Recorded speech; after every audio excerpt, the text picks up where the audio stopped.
Hujambo na karibu kwa mara nyingine tena mtazamaji wa The World News katika kipindi hiki cha ulimwengu wa siasa. Mimi ni Adam Hussein.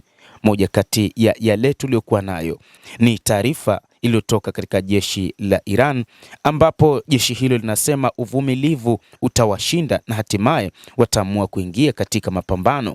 Hii ni kauli ambayo imetoka makao makuu ya jeshi la Iran, Khatam al-Anbiya, ambapo ni baada ya kamanda wa kambi hiyo ya Khatam al-Anbiya kukutana na kiongozi mkuu wa taifa hilo Mujtaba Khamenei.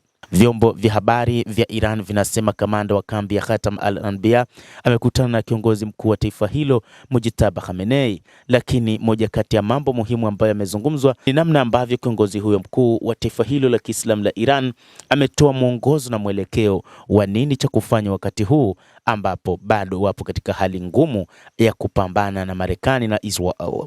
Vyombo hivyo bila kuchapisha picha zozote vilisema kuwa kamanda huyo alimpa Khamenei taarifa kuhusu maandalizi ya vikosi vya kijeshi vya Jamhuri ya Kiislamu ya Iran, ikiwemo jeshi la Iran, kikosi cha walinzi wa mapinduzi ya Kiislamu IRGC, polisi wa mipakani na kikosi cha Basij.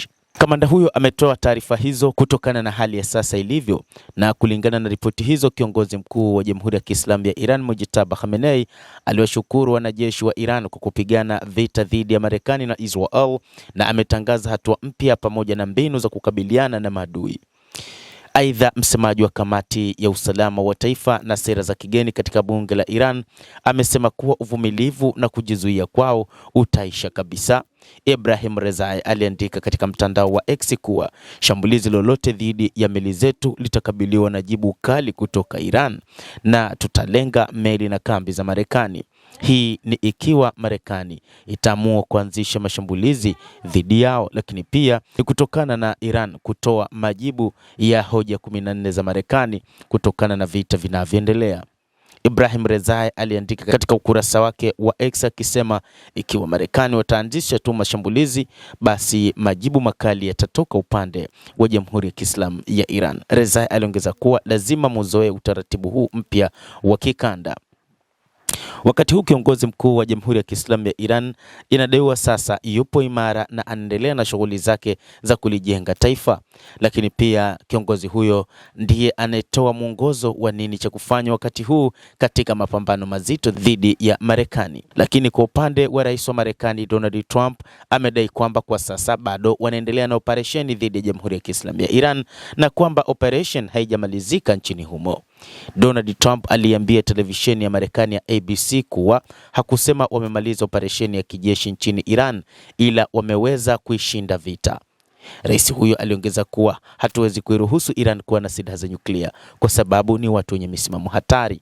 Hatuwezi kuwaruhusu wapate uwezo wa nyuklia, anasema rais huyo wa Marekani Donald Trump.